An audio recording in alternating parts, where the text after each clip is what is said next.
శరిలింగంపల్లి నియోజకవర్గ పరిధిలోని Miyapur survey number 100లో సుప్రీంకోర్టులో స్టేటస్ కు ఉన్న ప్రభుత్వ భూమిని గతంలో కొంతమంది తప్పుడు డాక్యుమెంట్లు సృష్టించి భూమిని అక్రమంగా స్వాధీనం చేసుకోవడానికి ప్రయత్నించారని బీజేపీ నేత కసిరెడ్డి భాస్కర్ రెడ్డి ఆరోపించారు. అదే స్థలంలో ప్రభుత్వం భూమి అని బోర్డు ఉన్న దానిని పట్టించుకోకుండా అక్రమ నిర్మాణాలు చేపడుతున్నారని తెలిపారు. ప్రభుత్వ బోర్డును తొలగించి సర్కిల్ 21 ఇచ్చిన అనుమతితో అక్రమ నిర్మాణాలు చేయడం దారుణమని, వెంటనే అట్టి నిర్మాణాలు ఆపి స్థానిక ఎంఆర్ఓతో పాటు జోనల్ కమిషనర్ చర్యలు తీసుకోవాలని బీజేపీ నాయకుడు కసిరెడ్డి భాస్కర్ రెడ్డి కోరారు. ఇవన్నీ అధికారులు కళ్ళు తెరవాలి. గతంలో ఇది 100 సర్వే నెంబర్లో గవర్నమెంట్ ల్యాండ్ అని బోర్డు పెట్టిన ప్లేస్ లో భారీ ఎత్తున నిర్మాణం చూడండి ఏ విధంగా జరుగుతున్నది.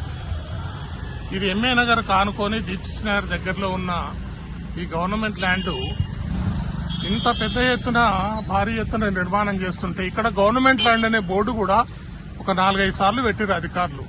వెంటనే దీనిపై చర్య తీసుకోవాలని, ఈ గౌతమి విద్యాక్షేత్ర సమీపంలో ఉన్న ఈ ప్రభుత్వ భూమిని సర్వే నెంబర్ 100 మియాపూర్ షేర్లింగంపల్లి ఇది హెచ్ఎండిఏ పరిధిలో ఉన్నది, వాళ్ళ స్వాధీనంలో ఉన్న ఈ భూమిని వెంటనే కాపాడాలని షేర్లింగంపల్లి తహసీల్దార్, ఇన్ఛార్జి తహసీల్దార్, రాజేంద్ర నగర్ ఆర్డీఓ అదేవిధంగా హెచ్ఎండిఏ అధికారులను జనం కోసం కోరుతున్నది.